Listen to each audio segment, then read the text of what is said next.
आप चाहकर भी नहीं छीन सकते हमसे। हिंदुस्तान हम सबके बाप का है, हम सबकी माओ का है, हम सबके दादाओं, नानाओं, नानियों, दादियों, खालाएं, चाचियां, हम सबका है। किसी एक शख्स के बाप का हिंदुस्तान नहीं है। और नागपुर में बैठा कोई चड्डीधारी इस देश में नागरिकता नहीं देगा। इस देश की नागरिकता हमें हमारी मिट्टी ने दी है, हमें हमारे संविधान ने दी है, हमें हमारे रगों में बहते हुए खून ने दी है। सभी का लहू शामिल है इस धरती में, किसी के बाप का हिंदुस्तान थोड़ी ना है। कौन है ये जिन्ना प्रेमी जो जिन्ना का सपना एक बार दोबारा भारत में कायम करना चाहते हैं, जो इस देश को दोबारा धर्म के नाम पे बांटना चाहते हैं? ये नए जिन्ना कौन पैदा हो गए हमारे देश में जो दूसरा विभाजन चाहते हैं? हम पर ये इम्तिहान लागू करने से पहले इस सरकार के सारे नेता दिखाए अपने कागज, हमें दिखाओ अपने कागज, दिखाओ अपने कागज, दिखाओ अपने पीढ़ी के कागज। और नहीं है कागज तो आप जाओगे नागरिकता की सूची से बाहर। ये अपने बच्चों को विदेश भेजते हैं पढ़ने, और ये आपके बच्चों के हाथों में लाठियां और कट्टे और बंदूकें देते हैं। नागपुर में बैठ के ये लोग नफरत का नशा कर रहे हैं, नफरत की राजनीति कर रहे हैं और नफरत का व्यापार कर रहे हैं। हमने आपको नेता बनाया, आप हमारी नागरिकता छीनने आ गए। आप होते कौन हैं? आप होते कौन है ये करने वाला? किसने आपको हक दिया जब हमने आपको वोट दे के वहां बैठाया है? हमारे संविधान में नागरिकता देने का कानून है शरणार्थियों को। आपने उसी कानून के तहत अदनान सामी को नागरिकता भी दे दी, अब पद्मश्री भी दे दिया। हमें गालियां दो, हम पर लाठियां चलाओ, हमें चप्पल मारो, हम पर आंसू गैस और पाकिस्तानी को पद्मश्री। जियो, जियो। दिक्कत ये है कि सरकार के दिमाग में घुसपैठी है, क्योंकि सरकार को हो गया है एक तरफा प्यार पाकिस्तान से। जितनी बार मेरी नानी हनुमान चालीसा नहीं जपती थी बेचारी, उतनी बार से ज्यादा तो ये सरकार पाकिस्तान का नाम जपते रहती है। लाइव टीवी, सच सबसे आगे। इतना शोर शराबा हमारे आसपास मचा दिया गया है, और इतने सारे नए नए शब्द, इतनी सारी नई परिभाषाएं, अलग अलग परिभाषाएं देशभक्ति की, राष्ट्रवाद की हमें जबरदस्ती सुनाई जा रही हैं। हम भूल चुके हैं कि मूल रूप से इस देश में, इस देश का जो नागरिक है उसकी वफादारी देश की मिट्टी के प्रति होती है और देश के संविधान के प्रति होती है, किसी सरकार के प्रति नहीं होती है। सरकार आते हैं और जाते हैं, और मुझे लगता है फिर मध्य प्रदेश की पुलिस को मेरा आभार कि आपने हमारी सहायता करी है कार्यक्रम आयोजित करने में। लेकिन कुछ और प्रदेश के आपके साथी हैं जो उतनी सहायता नहीं कर रहे हैं। वो भूल गए हैं कि उनकी जिम्मेदारी भी देश के संविधान के प्रति है, किसी सरकार के प्रति नहीं है। जिस सरकार को हमने इतने भरोसे से चुना था, 300 से ज्यादा हमने उन्हें सीटों पे विजयी बना के संसद में भेजा था, इस भरोसे के साथ कि वो इस देश पर शासन करेंगे हमारे संविधान के मूल्यों और आदर्शों के साथ। उन्होंने इतना बड़ा विश्वासघात किया हमारे संविधान का। एक गाना होता था ना कि अच्छा सिला दिया तूने मेरे प्यार का। मैं हमेशा कहती हूं और मैं बार बार कहती रहूंगी कि हम देर से जागे हैं। हमें तब जाग जाना चाहिए था जब दादरी में अखलाक की मौत हुई थी खाने के पीछे। देश में घुसपैठिए घुस गए हैं। इन्हें पूछो कहां घुसे हैं घुसपैठिए इतने सारे? हमें क्यों नहीं नजर आ रही है? आपकी सरकार की किसी डेटा में क्यों नहीं पता चल रहा कि भारत में इतना बड़ा घुसपैठियों की दिक्कत है? क्योंकि घुसपैठिए इनके दिमाग में घुसे हुए हैं। दिक्कत यह है कि सरकार के दिमाग में घुसपैठी है, क्योंकि सरकार को हो गया है एक तरफा प्यार पाकिस्तान से। सही में कसम, जितनी बार मेरी नानी हनुमान चालीसा नहीं जपती थी बेचारी, उतनी बार से ज्यादा तो ये सरकार पाकिस्तान का नाम जपते रहती है। ये इतने बबलाए प्यार में कि इन्होंने हमारे संविधान के साथ छेड़खानी शुरू कर दी। आप सबको पता होगा, मैं फिर भी एक बार बता देती हूँ। इस देश में जो शरणार्थी हैं उन्हें नागरिकता देने का कानून है। हमारे देश में, हमारे संविधान में नागरिकता देने का कानून है शरणार्थियों को, और घुसपैठियों को पकड़ने की प्रक्रिया है। आपने उसी कानून के तहत अदनान सामी को नागरिकता भी दे दी, अब पद्मश्री भी दे दिया। भाई वाह! हमें गालियां दो, हम पर लाठियां चलाओ, हमें जियो, ए जियो। ये तो इस सरकार का हाल है। क्यों, चलिए सीए ये संविधान में ले आए, लेकिन सीए के पांव, हाथ, नाखून, पंजे, वो क्या होंगे जिससे सीए लागू होगा हमारे देश में? वो है NRC, national register of citizens, और NPR, national population register. NRC Assam में लागू किया गया था क्योंकि असम प्रदेश में एक खास समस्या थी। 10 साल लगे उस प्रोसेस को, और 10 साल के अंत पर मैसिव फेलियर, मतलब पूर्ण रूप से असफल रहा एनआरसी। 10 साल लगा, और क्या नतीजा रहा? नतीजा ये रहा कि 19 लाख हिंदुस्तानी उस लिस्ट में से, नागरिकता की सूची में से बाहर थे। इन्हें लगा था सारे मुसलमान निकलेंगे, अच्छा है निकाल दो, इनके वोट करने के हक को छीन लो, इन्हें डिटेंशन सेंटर भेज दो, हमारी राजनीति चमक जाएगी। भैया 137 करोड़ का देश है जिसमें से 80% है हिंदू। 15 लाख हिंदू निकले। फिर उन हिंदुओं को कैसे अकोमोडेट किया जाए? तो बैकडोर एंट्री, बॉम्बे में क्या हम कहते हैं, सुमड़ी से अंदर लेना। तो सुमड़ी से अंदर लेने के चक्कर में सीए इन्होंने बनाया, जिसमें कथित तौर से बार बार माननीय गृह मंत्री साहब ने कहा कि इस कानून के तहत बांग्लादेश, अफगानिस्तान और पाकिस्तान से हम हिंदू, सिख, बौद्ध, जैन और ईसाई को लेंगे। इतनी बार उन्होंने ये बात कही कि जिसको वो नहीं लेंगे वो पूरे देश में गूंज रहा है कौन सा समुदाय है। Shame, shame. इसमें कोई दो राहें नहीं है कि जो सीए है वो मुसलमान समुदाय के खिलाफ एक टारगेटेड कानून है। लेकिन आप ये मत समझिएगा कि सीए से नुकसान सिर्फ मुसलमानों को होगा, सीए, एनआरसी, एनपीआर का जो स्कीम है उससे।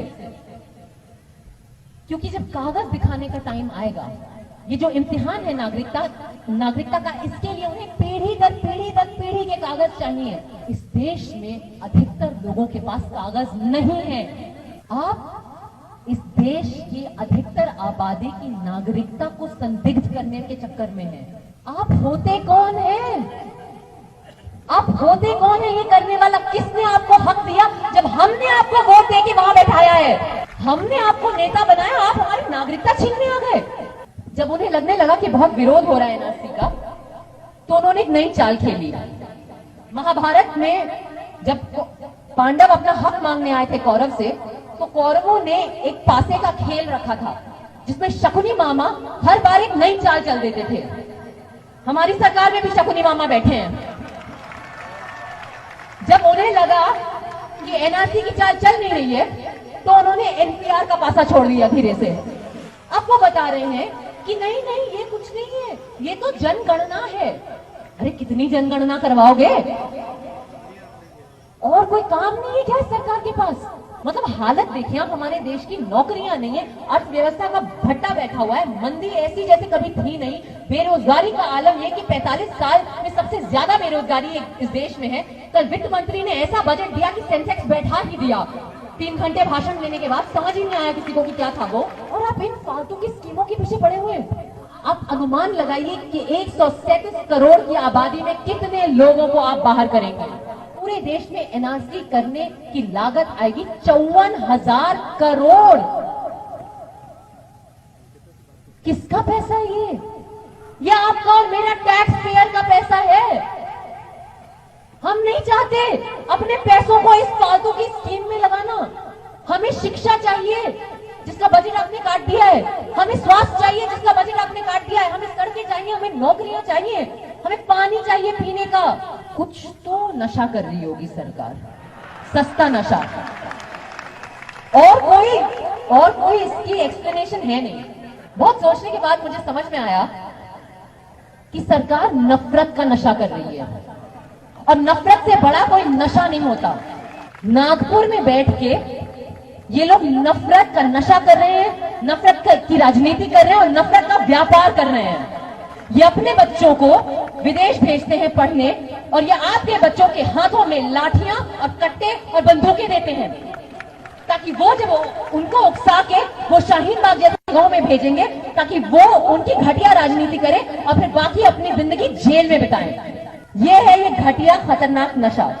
इंदौर के ही एक सुपूत हैं कैलाश विजयवर्गीय साहब।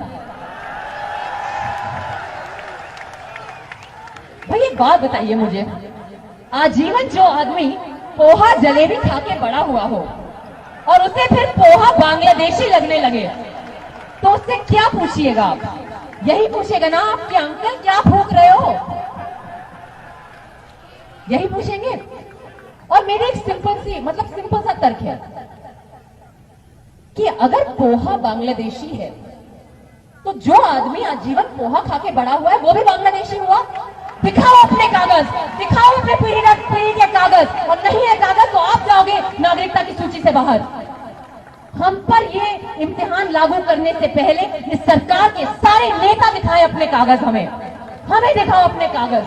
अब आप दिखाओगे हमें अपने कागज। हमने एक निर्णय लिया था 1947 में कि भारत एक धर्म निरपेक्ष गणराज्य बनेगा। भारत में नागरिकता और धर्म का कोई लेना देना नहीं होगा। इस बात पर हम इतने अडिग और इतने अटल थे कि विभाजन भी हो चला पर हम अपनी बात पे अड़े रहे। पाकिस्तान बना, एक बहुत दुखद काल से गुजरा भारत, पाकिस्तान बन गया, उन्होंने एक धार्मिक गणराज्य बनाया, पर हम अपनी बात पर अडिग रहे और हमें गर्व था और पूरी दुनिया में हमारा नाम था कि भारत में हर नागरिक को बराबरी के हक हैं।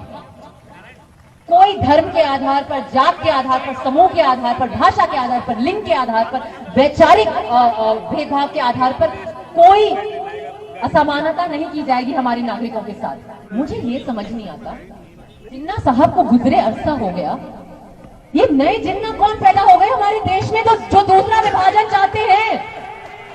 कौन है ये जिन्ना प्रेमी? कौन है ये जिन्ना प्रेमी जो जिन्ना का सपना एक बार दोबारा भारत में कायम करना चाहते हैं, जो इस देश को दोबारा धर्म के नाम पे बांटना चाहते हैं? हमारे देश और हमारे संविधान के साथ इससे बड़ा विश्वासघात नहीं हो सकता। 70 साल पहले हमने एक साथ मिलकर सत्याग्रह और अहिंसा का रास्ता अपनाया था और हमने अपनी आजादी हासिल की थी। आज वो मौका दोबारा आ चुका है। उस वक्त जो हमारे खिलाफ खड़े थे उन्हें हम पहचान सकते थे, वो हमसे अलग दिखते थे, वो एक अलग नस्ल के थे, अंग्रेज थे, गोरे थे, विदेशी थे। आज दुश्मन हमारे अंदर है और कोई इंसान नहीं है। वो दुश्मन एक सोच है, वो दुश्मन वो नफरत है जिसे नशा बनाकर जिसका व्यापार वो पूरे देश में कर रहे हैं। वो दुश्मन वो व्हाट्सएप के मैसेजेस हैं जो नफरत फैलाते हैं समुदाय के बीच में और जो झूठी खबरें फैलाते हैं। वो दुश्मन वो गोदी मीडिया है जो रोज शाम को झूठ पे झूठ हमारे देश में फैला रही है और नफरत फैला रही है आपसी हमारे देश में हर समुदाय के बीच में। यहाँ एक भाई साहब बहुत उत्तेजित हो रहे थे, कह रहे थे मार पड़ेगी और जूते खाएंगे। सर नहीं सर, हम जूते नहीं मारेंगे, हम कोई जूते नहीं मारेंगे, हम फूल बरसाएंगे, हम नारे लगाएंगे, हम कागज नहीं दिखाएंगे। तानाशाह आकर जाएंगे, हम कागज नहीं दिखाएंगे। तानाशाह आकर जाएंगे, वो नए कानून बनाएंगे, वो झूठी बात बताएंगे, वो चिकना पाठ पढ़ाएंगे, वो 144 लगाएंगे, वो लाठी चार्ज कराएंगे। आपको किसी नेता की जरूरत नहीं है, माफ कीजिएगा, मैं किसी का अनादर निरादर नहीं करना चाहती, लेकिन आपको हमारी जरूरत नहीं है।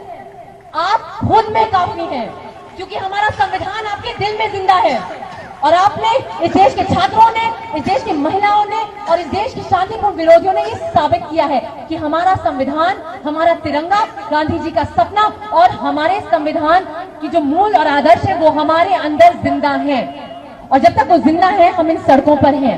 सभी का लहू शामिल है इस धरती में, किसी के बाप का हिंदुस्तान थोड़ी ना है, किसी एक शख्स के बाप का हिंदुस्तान नहीं है। हिंदुस्तान हम सबके बाप का है, हम सबकी माओ का है, हम सबके दादाओं, नानाओं, नानियों, दादियों, खालाएं, चाचियां, हम सबका है। और नागपुर में बैठा कोई चड्डीधारी इस देश में नागरिकता नहीं देगा। इस देश की नागरिकता हमें हमारी मिट्टी ने दी है, हमें हमारे संविधान ने दी है, हमें हमारे रगों में बहते हुए खून ने दी है। आप चाह कर भी नहीं छीन सकते हमसे। हम नहीं चाहते फौजी बूटों की ताप पर हुनर का गीत गाना, आंसू गैस के धुएं में नमक चाटना या अपने ही जीभ पे अपना लहू चखना किसी के लिए मनोरंजन नहीं होता। लेकिन हम झूठ मूठ का कुछ भी नहीं चाहते। हम सचमुच सब कुछ सचमुच का देखना चाहते हैं, जिंदगी, बराबरी या कुछ भी और। भारत की खूबसूरती यही है कि हमारी अनेकता में एकता है और यही हमारी विशेषता है। तो सबसे पहले हमारी एकता का एक नारा हो जाए, आवाज दो कि इंकलाब इंकलाब इंकलाब इंकलाब, जिंदाबाद जिंदाबाद जिंदाबाद जिंदाबाद, और इंकलाब इंकलाब इंकलाब इंकलाब। हाँ, जय जय जय जय जय भीम जय भीम जय भीम, सारे बोलो जय भीम। अरे गांधी बिरसा जय भीम और गांधी फूले जय भीम। हाँ, जय भगत सिंह जय भीम। तो इंकलाब जिंदाबाद, इंकलाब। हमारा संविधान, हमारा संविधान, हमारा तिरंगा, हमारा तिरंगा, हमारा भाईचारा, हमारी एकता, हिंदुस्तान हिंदुस्तान। तो हर जोर जुल्म की टक्कर में संघर्ष हमारा नारा है। हर जोर जुल्म की टक्कर में, हर जोर जुल्म की टक्कर में और सीएए की टक्कर में और एनआरसी की टक्कर में और एनपीआर की टक्कर में और फसीवाद की टक्कर में और संघवाद की टक्कर में और गोठेवाद की टक्कर में और नफरतवाद की टक्कर में और पुलिस हिंसा की टक्कर में संघर्ष करेंगे, जीतेंगे। इस बार नहीं हम छोड़ेंगे, संघर्ष करेंगे, जीतेंगे। तो बोल साथी हल्ला बोल, रे बोल बहना हल्ला बोल, और बोल भैया हल्ला बोल, और आपा फूफी खाला बोल, और दादा चाचा मामू बोल। अरे तू भी बोल, मैं भी बोल, हल्ला बोल, हल्ला बोल, चारों ओर से हल्ला बोल। तो सीएए पे हल्ला बोल और एनआरसी पे हल्ला बोल और एनपीआर पे हल्ला बोल कि इंकलाब इंकलाब, हिंदुस्तान, हमारा संविधान, हमारा तिरंगा। जय हिंद, जय भारत, जय। लाइव टीवी, सच सबसे आगे।